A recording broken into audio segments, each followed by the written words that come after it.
Good morning, everybody. Spooky Joe here. What a beautiful day in our city. And I was just walking through the Priory Row area and I just thought, oh, look at this. It's so beautiful today. So these are the Lichgate cottages. They date to the 1600s. However, the timber dates to around 1400s. And look at the beautiful chimneys at the top. I absolutely love these.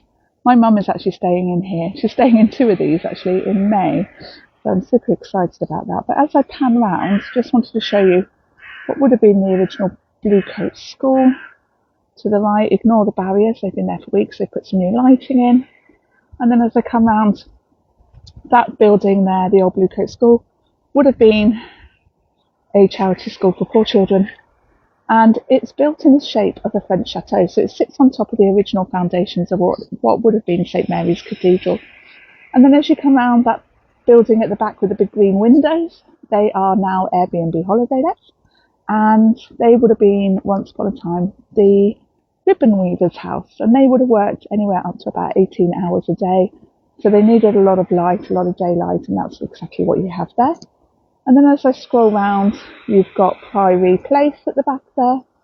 And then you have what was the old visitor centre today is the LTB showrooms are in there currently. We've got a lot of construction going on in the city, as you can probably hear and see the cranes in the back.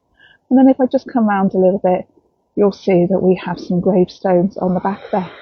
Now those gravestones are all connected to what would have been the graveyard here. So there would have been 1,700 people buried here, and in 1960 we start to dig them up. In 1999, 2000, the time team come and they discover the ruins that you can see there. Just over in the far corner you can see the Priory Row houses, and to the right of that, the grey building that is part of the new cathedral. And then as we come round, you'll notice that we have Holy Trinity in the background here, and Holy Trinity is absolutely beautiful. It has a bone house underneath the Richard Marler crypt. And then as I come round, I've literally not left my spot, you will see Broadgate in the distance, and then you will see what was originally Owen Owens and today is Primark. And so as I come back round, back where we started at the Lichgate cottages, and then I'm just going to very quickly show you part of the ruins below. And these were pretty much excavated in the 1999, 2000, and over there we have something called the Coventry. Now many people think that Coventry comes from the word Cofer. Cofer was a man that planted a boundary tree. However, we were once upon a time part of the Forest of Arden, so that is a mosaic to the Cofer tree down below, and you can see my little shadow. Oh, anyone could say it was a ghost. I see a ghost. Oh, there we go. So that's the Cofer tree. And then over the background there, we would have had a small chapel. And if we go up a little bit, you'll notice the beautiful architecture that we have here and the beautiful blue sky and sunshine that we have in Coventry. We haven't had this for such a long time. So super exciting to be out walking today. And then there again, over here, we have the glass cases of what would have been part of the arches. And it ran all the way to the other side. It was huge. It was founded in 1043. 27 Benedictine monks lived here on site. And so we know many important people came to visit, including Lady Godiva, Earl of Mercia, who donated huge amounts of money, Henry VIII, Catherine of Aragon, and many more important people along the way. So it's a very important historic site. So I'm on my way to a meeting with Adam of Adam's Crime Through Time. Oh, good morning, Mr. Pigeon. We have a lot of pigeons here, and we also have a lot of squirrels. Now the squirrels are extremely friendly, and the reason for that is the students feed them. So there we go. As we come past here, actually it was on this part of the wall just there that I saw my first ghost of the graveyard. I've seen many ghosts over the years, that's why I do the ghost walk. but I saw one evening at 6:30 standing on this wall just in front of you. And he was wearing a blue pinstripe suit. And as quick as I looked at him, he completely disappeared.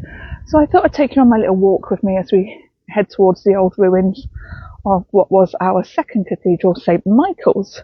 But one thing that I want to point out as we go is just have a quick look at the top of the house here, because a lot of people may not notice this, but as we look up, you'll notice just there the little Toblerone black marks. They are the marks of the house that would have stood here before, that would have been attached to Priory Row houses. So there you go. And interestingly, when we dug up 1,700 bodies at the back here, we know that one of those had indeed been buried alive. But also, what was quite interesting was they found the ruins, or they sort of discovered the ruins because a sinkhole had appeared in the back of one of these gardens. Number 7 Priory Road just there. Built circa 18th century. And John Golson, a very famous benefactor here in Coventry, lived in that house for some time. And then as we come around the corner, we have the beautiful plaque that talks about the history of Hilltop, and it says, "You are standing upon the site of 3 ancient edifices on the summit of Hilltop. Approximately on this site, a convent was established about the year 650 AD by a Saxon lady, later canonised under the name of St. Osborg. The convent was destroyed by the Danes when they ravaged Mercia in 1016 AD. 27 years later, 1043 AD, a Benedictine abbey church was built on the same ground by Leofric, Earl of Mercia, and his Countess Godiva." Now, she's also known as Lady Godiva. She's also known as God Gifu, which translates to God's gift. Now, that doesn't say that on the plaque. That's just nonsense in my head. Leofric and Godiva are said to have been buried respectively in the 2 porches which stood nearly on this spot. And that's quite interesting because Evesham Abbey claimed to have Lady Godiva. Here, about 1140 AD, was commenced the building of the Benedictine Priory Church or Cathedral of St. Mary, which is the ruins we just saw, which was completed about 1220 AD and demolished subsequently prior to 1539. And it possessed 3 spires and an ancient central tower. So there we go. That's that one there. And then just as we come around the corner, you'll see Hilltop. Now, on my ghost walk, I call this Murder Alley. And there we go. There is Murder Alley. So there is one way in, and there is one way out, and there's not a lot in between. So that's the Hilltop. And you'll notice if you look above the original, the newer Hilltop sign, that we have the original Hilltop sign as well. And then we've got some great girdles. Now, we do know that when they dug up the human remains of the graveyard that I just walked past, a lot of them were put into the basement in this building and processed before they were moved on to their final destination. But there is Holy Trinity from the other side. Don't ever let anybody tell you that Coventry isn't beautiful. Coventry has so much history. It's so, so beautiful. We are really a city worth visiting, and if you don't know where to find it, then you're walking around with your eyes closed.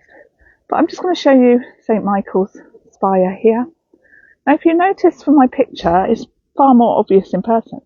But you'll notice that my spire, it's not my spire, the spire is leaning. It is wonky, and it's always been wonky, and it leans on the castle ditch.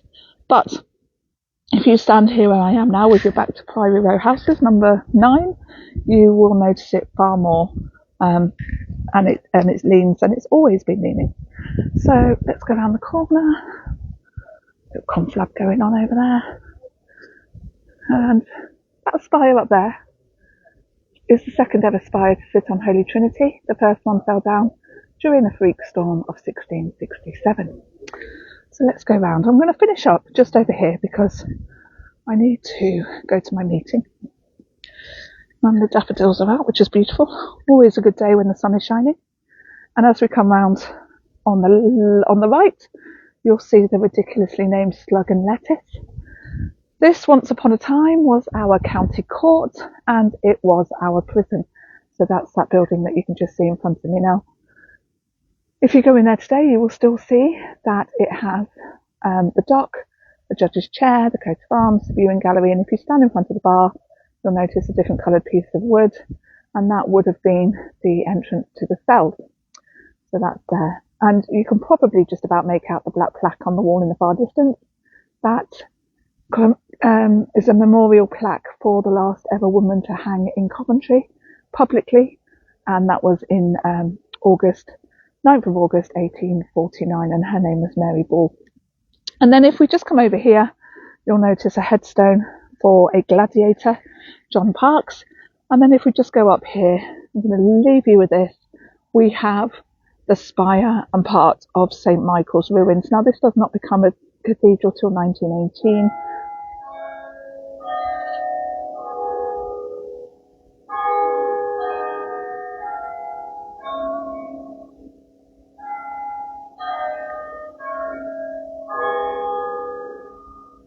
And right on cue, there goes the bells. So that's the ruins of the second ever cathedral, sorry. And you can probably just about make out, let me just see if I can zoom in, the stained glass window there. There it is, beautiful yellow, of John Thornton. And then we have the new cathedral on the left-hand side. And then we have, excuse me, St Michael's House, which is only one of 3 remaining Georgian townhouses here in our city. So hopefully you've enjoyed that, a little walk with me as I go down to meet Adam from Adam's Crime Through Time. And keep an eye out, I'll be doing more of these as the weeks go on. That's it, have a fabulous day, goodbye!